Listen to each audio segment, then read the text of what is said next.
So the lawnmower repair hobby business is really slow this time of the year. There's nothing here, which may be the first time since we started this in the spring that I haven't had a piece of equipment to work on, whether it was something that I owned and was rebuilding or fixing, or if it was a customer tool or, you know, piece of equipment.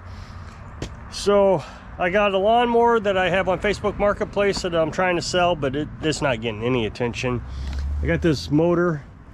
I may be too high on the price for this type of the season on the motor, but I'm going to hang on to it because if in the spring somebody needs a motor, I can throw that in there and maybe even make another, you know, $50 putting that on.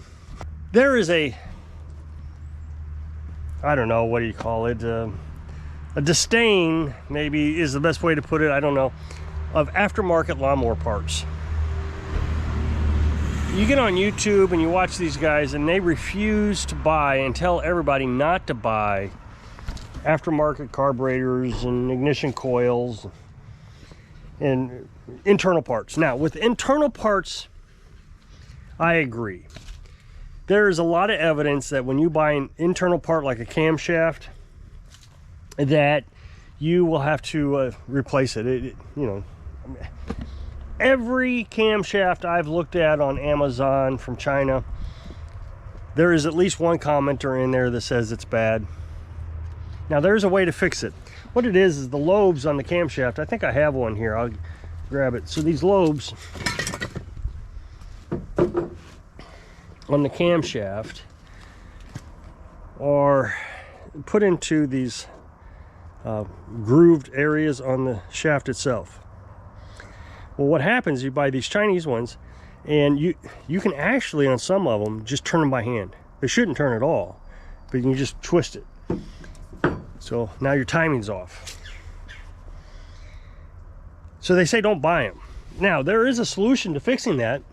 This camshaft from Briggs & Stratton is $135. But you buy these at for $25 on Amazon, and you get a bucket load of parts. You get a shaft seal, a sump gasket, if your engine has a oil pump, you get a new oil pump sprocket or shaft. So you get some parts with it for $25. But you risk having to take it out and fix it. So if you want, you can tell the customer, look, I can buy one for 25 bucks and aftermarket, and it may fail. And you're gonna be bringing it back to get it fixed. But what I can do is I can tack a weld on here to hold this in place on both of them. Now you want to do it on both sides. If you're going to do a tack, you want to do it on both sides so you don't make it off balance. So you do side on this, and a piece on this side, the same down here. That way it doesn't cause vibration. But it could fail. So you just tell the customer. And then you tell the customer, well, you're going to get an OEM part for $130 plus the seals and all that, because you got to buy that separately. So let's call it 170 bucks, and you're going to be able to run for a while until the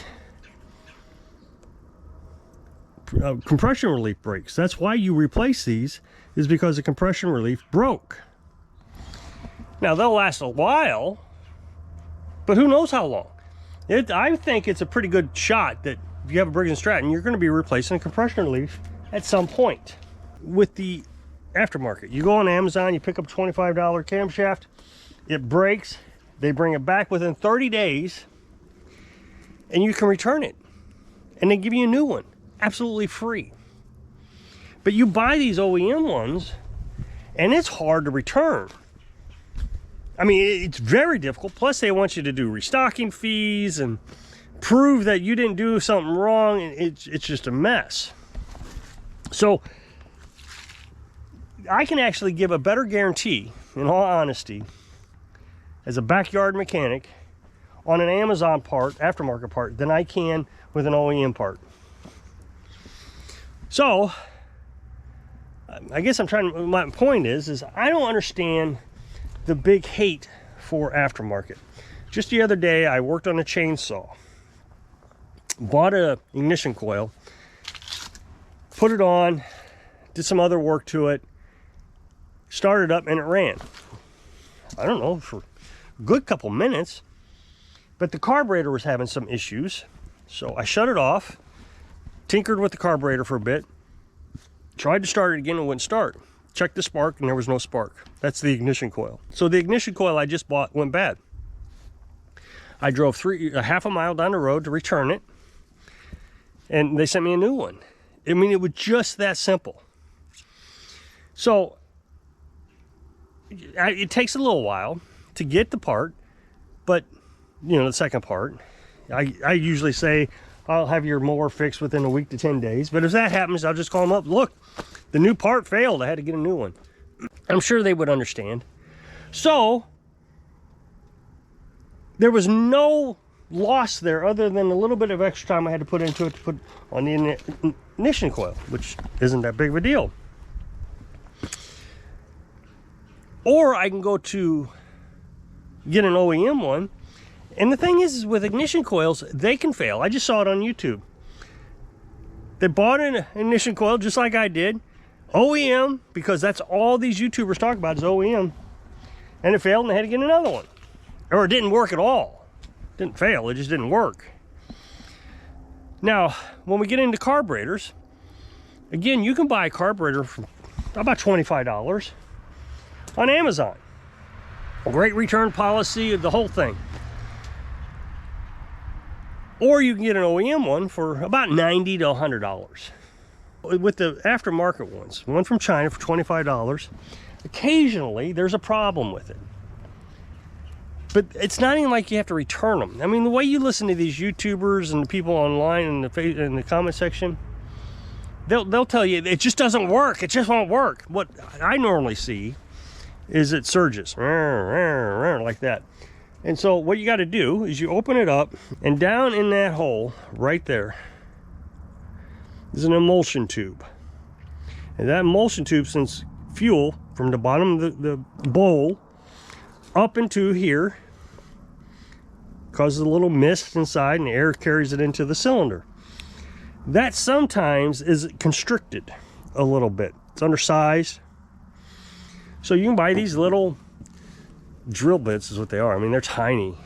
You don't put them on a drill. You just put them kind of like on a X-Acto knife type of handle, and you just push it in there and it drills out that hole. And you do it a little bit, one size at a time, and you put it back on, you try it out. So, you know, that might cost a little extra labor, but if you think about it, you know, it takes 10 minutes to change out a carburetor. But you charge a minimum of 1 hour. All mechanics do that, 1 hour. So you spend 20 minutes instead of 10 minutes fixing the carburetor back, you know, to make it run. But even if you decided to go ahead and charge another hour, you're still cheaper than buying a carburetor from OEM, from Briggs & Stratton. Now, the other thing you got to think about is people don't take care of their equipment. It's one of the things I get in the comment section all the time, is how many times I have to replace a carburetor. Well, today's gas is just terrible. That alcohol absorbs water. It takes it right out of the atmosphere. So if you have a can of gas and it's sitting out, it's absorbing water as soon as you put it in the can. You got to have it airtight. Then it starts to varnish, and then it will gum up, and then it will kind of crystallize, and over time it just starts to, I mean, it just messes up the carburetor. So if they don't put a shutoff valve or use a shutoff valve on their lawnmower and let that run out of gas, chances are they're going to ruin the carburetor. So you put a new carburetor on it, a new $100 carburetor. They go all season, running it up and down, having a great time, and then they shut it off for the winter and they let it sit with gas in it. So every year they have to replace the carburetor or get it cleaned.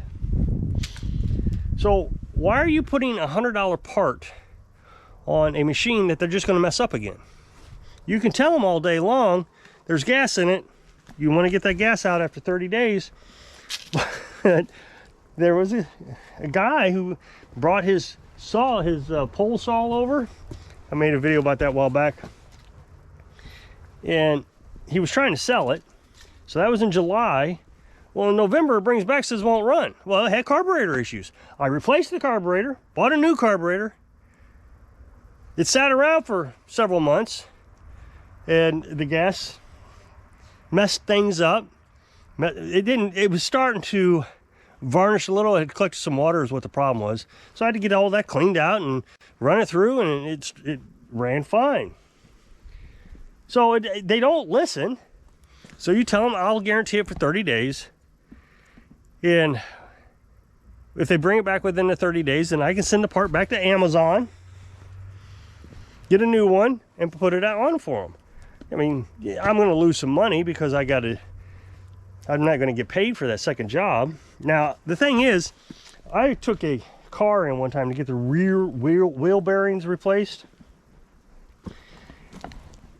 And within 10,000 miles, they went bad. So I guess maybe it was the front wheel bearings. Anyway, it doesn't matter. It was wheel bearings. And I took it back, and the company who made the wheel bearings guaranteed the wheel bearings.